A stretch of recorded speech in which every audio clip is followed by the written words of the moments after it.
Assalamualaikum warahmatullahi wabarakatuh. Alhamdulillahirabbil alamin. Masih bersama saya Indra Mustafa. Kali ini kita akan memperdalam kajian kita tentang pendidikan multikultural. Sahabat semua, bagaimana kabarnya? Semoga senantiasa dalam keadaan sehat, dalam keadaan semangat, dalam keadaan terus belajar, menimba ilmu dan terus memperdalam kajian keilmuan kita masing-masing. Semoga kita bisa mengikuti video kali ini mulai dari awal sampai akhir, karena video kali ini akan memperdalam kajian tentang pendidikan multikultural, yang mana topik bahasanya adalah multikulturalisme di era Rasulullah dan sahabat.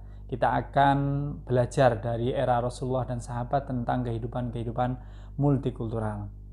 Nah, sebagaimana yang kita ketahui bahwa kita tahu umat manusia diciptakan di bumi ini itu begitu banyak ragamnya, sangat beragam.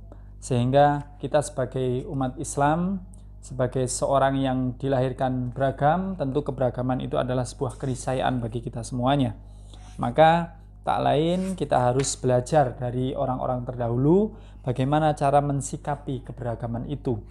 Nah, beberapa hal yang telah kita lewati bersama, bahwa karena keberagaman ini adalah sebuah keniscayaan, maka kita harus tanamkan di dalam diri, tanamkan di dalam hati kita, bahwa ketika kita hadapi sebuah keberagaman ini, maka kita harus bersikap secara bijak, bersikap toleran, bersikap inklusif, bersifat terbuka terhadap keberagaman itu, sehingga kita semuanya akan senantiasa mensikapinya dan hidup berdampingan secara damai. Nah, teman-teman sekalian, landasan dari keberagaman itu tentu sudah dinyatakan oleh Allah dalam ayatnya yang sudah kita pahami bersama, sudah maklum bahwa di dalam surat Al-Hujurat ayat 13 dikatakan bahwa ya ayyuhan nasu inna khalaqnakum min dzakari wa unsa wa ja'alnakum syu'uban wa qabaila lita'arafu inna akramakum indallahi atqakum innallaha alimun khabir. Ayat ini menandaskan bahwa Allah menciptakan manusia itu dalam bentuk yang berupa-rupa, beragam.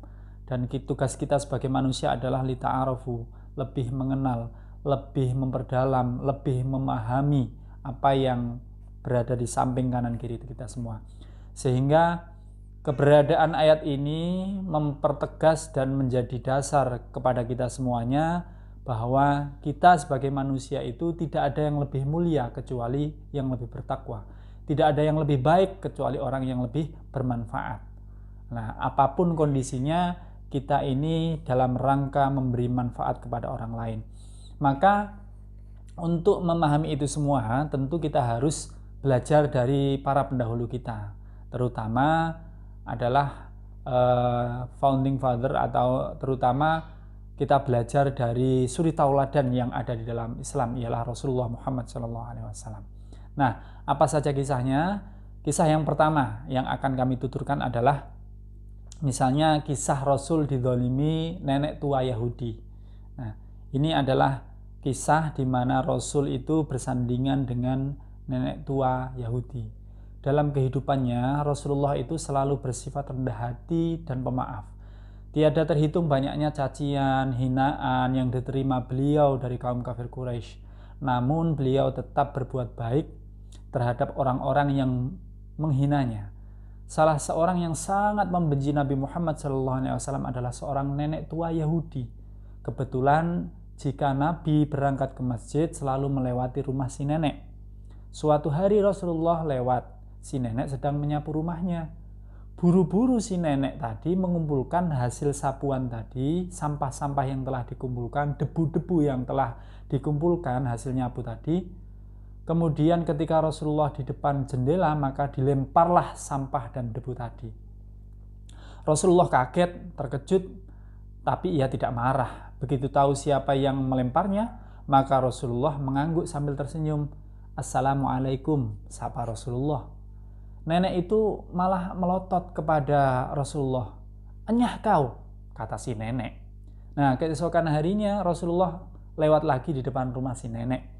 Masya Allah, ternyata si nenek sudah bersiap-siap lagi melempar Rasulullah. Bahkan kali ini lebih parah, karena akan dilemparnya dengan kotoran. dan juga sambil meludahi Rasulullah. Na'udzubillah. Bagaimana sikap Nabi Muhammad? Nah, lagi-lagi Rasulullah hanya tersenyum dan berusaha membersihkan pakaiannya. Si nenek menjadi tambah marah karena Rasulullah tidak terpengaruh. Begitulah beberapa hari Rasulullah lewat di depan rumah si nenek, selalu mendapat perlakuan seperti itu. Selalu dilempar dengan kotoran, selalu dicaci maki, selalu diludahi, pokoknya mendapat perlakuan yang tidak enak. Tetapi Rasulullah tetap membalasnya dengan senyuman dan tegur sapa. Setiap kali ia menerima lemparan sampah, Rasulullah tetap tidak marah. Suatu kali Rasulullah SAW lewat lagi di depan rumah sang nenek, tapi kali ini lain. Si nenek tidak kelihatan, padahal Rasulullah sudah bersiap-siap menyapanya. Aneh, pikir Rasulullah. Pasti ada sesuatu yang terjadi pada diri si nenek. Rasulullah lalu mendatangi tetangga si nenek. Kemudian Rasulullah bertanya, apakah engkau tahu apa yang terjadi dengan si nenek di sebelah rumah ini? Aku tidak melihatnya hari ini, tanya Rasulullah. Kemudian si tetangga tadi menjawab, mengapa engkau begitu peduli pada dia? Wahai Rasulullah, bukankah ia selama ini selalu menghinamu? Rasulullah hanya tersenyum mendengar pertanyaan tetangga si nenek tadi. Tetangga itu lalu menjelaskan bahwa si nenek itu tinggal sebatang kara dan kini sedang sakit keras. Maka bergegaslah Rasulullah menuju rumah si nenek yang sedang sakit tadi. Di rumah itu ternyata apa yang dilakukan Rasulullah? Rasulullah membantu memasak si nenek, mengambilkan air dari sumur, membersihkan debu-debu yang ada di rumah si nenek. Si nenek heran melihat ada orang yang membantunya. Ia berusaha bangkit dari tempat tidurnya. Lalu tahulah ia siapa sebenarnya yang sedang membantunya tadi. Begitu melihat wajah Rasulullah yang sangat tulus tadi, nenek itu pun menitikkan air mata. Kemudian selama ini tidak ada yang mau merawatnya, tapi justru orang yang selama ini dihinanya dengan penuh kasih sayang merawatnya. Rasulullah membalasnya dengan kasih sayang. Sungguh mulia hati orang ini, kata si nenek. Lalu si nenek tadi minta maaf kepada Rasulullah. Begitulah salah satu kisah kemuliaan dan kebeningan hati Nabi Muhammad. Karena itu para sahabat dan orang-orang yang pernah mengenal beliau begitu menyayangi beliau. Ketika beliau wafat, orang segagah Umar bin Khattab pun juga menangis terseduh-seduh. Nah, akhirnya nenek tadi memutuskan untuk masuk Islam. Nah, kita masuk Islam.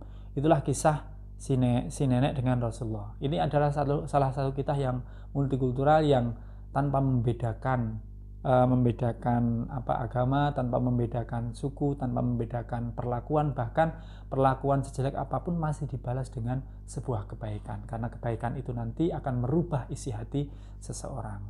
Kisah yang pertama.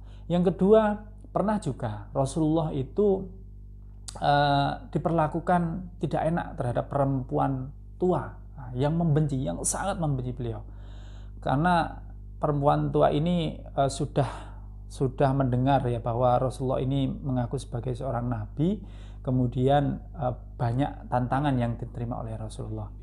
Nah, akhlak mulia yang dimiliki Nabi Muhammad SAW ini patut jadi teladan untuk manusia.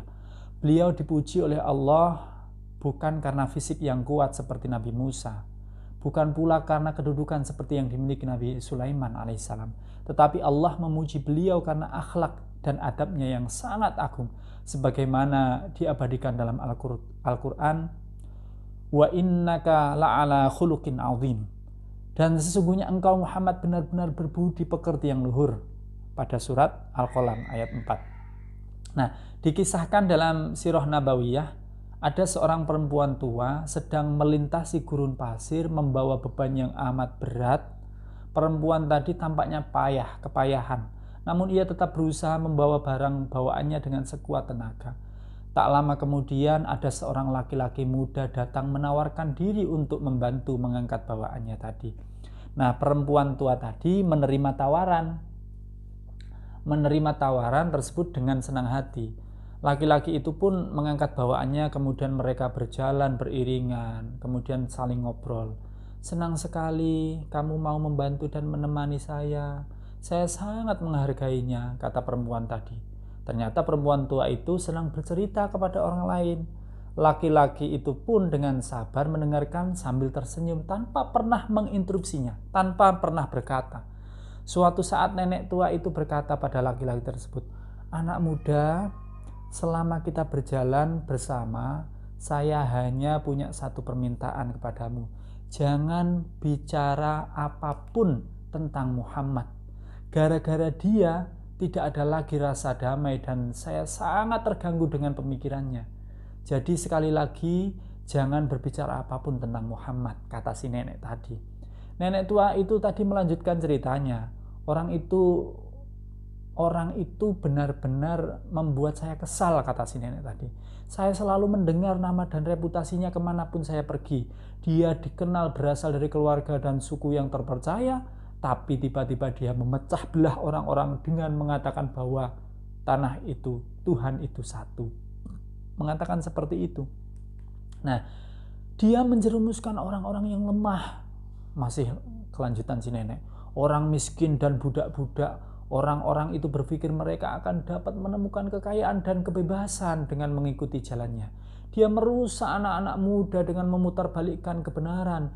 Dia meyakinkan mereka bahwa mereka kuat dan bahwa ada suatu tujuan yang bisa diraih. Jadi anak muda, kamu jangan sekali-kali berbicara tentang Muhammad ya. Tak lama kemudian mereka sampai ke tempat tujuan. Laki-laki itu menurunkan barangnya, anak muda tadi menurunkan barangnya. Perempuan tua itu menatapnya sambil tersenyum penuh terima kasih. "Terima kasih anak, kamu sangat baik. Kemurahan hati dan senyummu kamu itu jarang aku temukan. Biarkan saya memberi kamu satu nasihat. Jauhi Muhammad. Jangan pernah memikirkan kata-katanya atau mengikuti jalannya. Kalau kamu lakukan itu, kamu tidak akan pernah mendapatkan ketenangan. Yang ada hanya masalah," kata nenek tadi. Ketika laki-laki itu berbalik menjauh, perempuan itu menghentikannya. Maaf, sebelum kita berpisah, boleh saya tahu namamu, nak?" Nah, lalu laki-laki itu memberitahukannya dan betapa terkejutnya nenek tadi. Maaf, sebelum apa yang kamu bilang tadi? Kata-katamu tidak terdengar jelas, telinga saya semakin tua, terkadang saya tidak bisa mendengar dengan baik. Kelihatannya lucu. Saya pikir tadi saya mendengar kamu mengucapkan Muhammad ya. Iya nek, saya Muhammad. Laki-laki itu mengulang kata-katanya itu berulang kali. Saya adalah Muhammad. Begitu.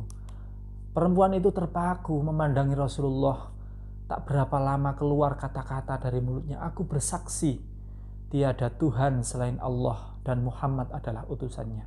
Nenek tua tadi itu pun bersyahadat memeluk Islam. Begitulah kemuliaan akhlak baginda Rasulullah hanya dengan 2 kata dari mulut beliau. Dan dibekali kerendahan hati, kesabaran, kewibawaan, seseorang perempuan tua yang sebelumnya sangat membencinya berbalik menjadi mencintainya dan memeluk Islam. Nah, betapa agungnya budi pekerti Nabi Muhammad SAW hanya dengan adab dan senyum Rasulullah meluluhkan hati perempuan yang membencinya. Semoga kita ini menjadi kisah yang inspiratif ya, sehingga kita mampu menirunya. Jadi ada 2 kisah tadi yang tentu ada nilai-nilai multikultural yang perlu kita pahami bersama. Saya tambahkan kisah lagi tentang masih kisah Nabi Muhammad SAW bersama pengemis Yahudi buta yang masuk Islam. Al-Kisah, hiduplah seorang pengemis Yahudi buta di sudut pasar Madinah Al-Murawwarah. Hari demi hari dia selalu mengatakan hal buruk tentang Rasulullah. Wahai saudara-saudaraku, jangan kau dekati Muhammad. Dia itu gila, dia itu pembohong, dia itu tukang sihir. Jika kalian mendekatinya, kalian akan dipengaruhi olehnya, kata pengemis tadi. Padahal setiap pagi Rasulullah mendatanginya dengan membawa makanan untuknya. Dan Rasulullah tidak berucap sepatah kata apapun. Rasulullah hanya menyuapinya sembari mendengarkan pengemis itu berpesan untuk menjauhi orang-orang yang bernama Muhammad. Karena pengemis itu buta, tidak bisa melihat apa-apa. Dia hanya menerima suapan demi suapan dari Rasulullah. Rasulullah terus melakukannya hingga beliau wafat. Jadi Rasulullah punya kebiasaan baik bahwa beliau selalu datang setiap pagi ke sudut pasar Madinah yang kemudian menyuapi si pengemis tua tadi sampai beliau wafat. Sepeninggalan Rasulullah tidak ada lagi yang memberikan makanan ke pengemis Yahudi tadi. Nah, suatu ketika sahabat Rasulullah yang bernama Abu Bakar berkunjung ke rumah anaknya Aisyah, ya. Beliau bertanya kepada anaknya, karena Abu Bakar ini selain sahabatnya adalah mertuanya, ya, Aisyah binti Abu Bakar. Nah, beliau bertanya kepada anaknya, "Anakku, adakah sunnah kekasihku yang belum aku kerjakan?" "Wahai ayah, engkau adalah seorang ahli sunnah, karena setiap apa yang dilakukan Rasulullah hampir semuanya pernah engkau lakukan. Engkau adalah ahli sunnah. Tidak ada satu sunnah pun yang belum ayah lakukan, kecuali ada satu perlakuan atau satu perbuatan sunnah saja." Loh, masih adakah sunnah yang belum aku lakukan? Kata Abu Bakar tadi. Nah, kemudian Aisyah melanjutkan pembicaraannya. "Ada ayah, jadi setiap pagi Rasulullah itu selalu pergi ke ujung pasar dengan membawakan makanan untuk seorang pengemis Yahudi buta yang berada di sana," ujar Aisyah. Keesokan harinya Abu Bakar pergi ke pasar dengan membawa makanan untuk diberikannya kepada pengemis Yahudi buta tadi. Abu Bakar mendatangi pengemis tersebut dan memberikan makanan itu kepadanya. Masih sama perlakuannya, karena pengemis tadi memang tidak tahu kabar bahwa Rasulullah itu wafat, itu belum tahu. Nah, sedangkan pengemis tadi masih sangat membenci Rasulullah, kemudian masih sama ucapan kata-katanya masih sama, bahwa yang diucapkan adalah jangan dekati Muhammad karena Muhammad itu tukang bohong, tukang sihir dan lain sebagainya. Masih sama seperti itu. Akhirnya Abu Bakar berusaha menyuapinya, berusaha sabar untuk menyuapinya. Tetapi lama-kelamaan Abu Bakar tidak tahan. Akhirnya pada saat menyuapinya, Abu Bakar memberikan makanannya dengan agak kasar. Kemudian ketika Abu Bakar menyuapinya, si pengemis marah sambil berteriak, "Siapa kamu? Kamu ini memberikan makanan kepadaku, tetapi tidak seperti biasanya." "Loh, aku adalah orang yang biasa datang," kata Abu Bakar. "Aku adalah orang yang biasa datang." "Bukan," kata pengemis tadi. "Engkau bukan orang yang biasa mendatangiku. Apabila ada orang yang datang mendatangiku, orang yang biasanya datang kepadaku itu, maka dia memberi makanan kepadaku. Tidak susah-susah tangan ini untuk memegang dan tidak susah-susah mulut ini untuk mengunyah," kata si pengemis tadi. "Orang yang biasa mendatangiku itu selalu menyuapiku, tapi terlebih dahulu dihaluskan makanan tadi dengan mulutnya. Setelah itu dia berikan padaku dengan mulutnya sendiri." Pengemis itu melanjutkan perkataannya. Kemudian Abu Bakar tidak tahan dan meneteskan air matanya. Sambil menangis dia berkata kepada pengemis tadi, "Aku memang bukan orang yang biasa datang kepadamu. Aku adalah seorang yang dari sahabatnya. Aku adalah sahabat terbaiknya. Aku adalah Abu Bakar.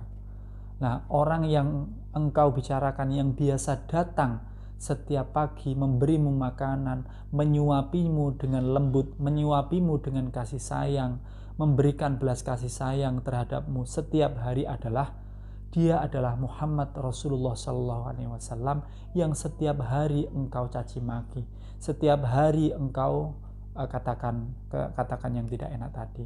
Nah, setelah pengemis itu mendengar cerita Abu Bakar, dia pun menangis dan kemudian berkata, "Benarkah apa yang kamu katakan itu memang benar demikian? Benarkah demikian?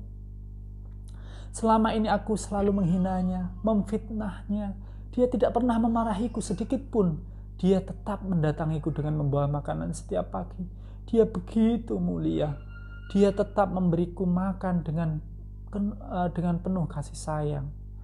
Nah, akhirnya pengemis Yahudi buta tadi akhirnya bersyahadat di depan Abu Bakar.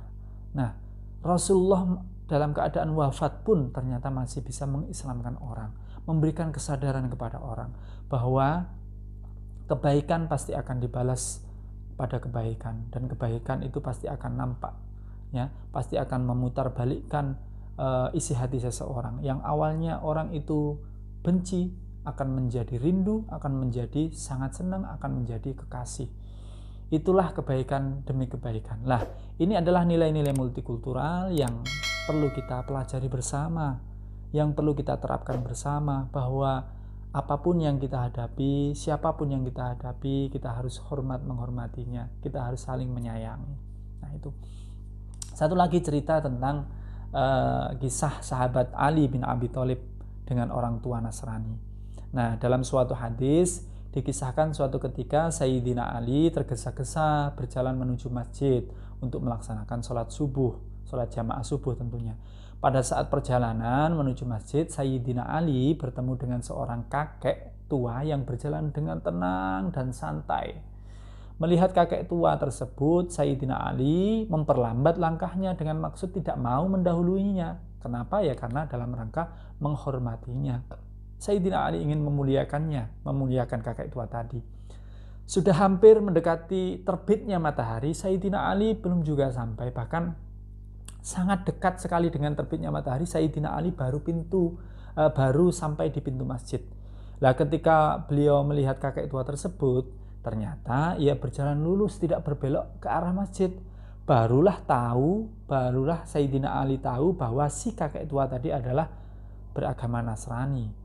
Nah, saat Sayyidina Ali masuk ke dalam masjid hendak melakukan sholat subuh berjamaah, beliau melihat Rasulullah beserta para jamaahnya dalam keadaan rukuk. Sebagaimana diketahui bahwa rukuk bersama imam masih tetap mendapatkan hitungan 1 rakaat. Artinya Sayyidina Ali masih menemui jamaah bersama Rasulullah. Kemudian Sayyidina Ali langsung mengikuti ruku. Setelah sholat, para sahabat bertanya kepada Rasulullah, "Wahai Rasul, tidak biasanya engkau melakukan ruku selama ini, tidak seperti sebelumnya, bahkan engkau tidak pernah melakukan hal ini. Kenapa ya Rasul?" Tanya sahabat.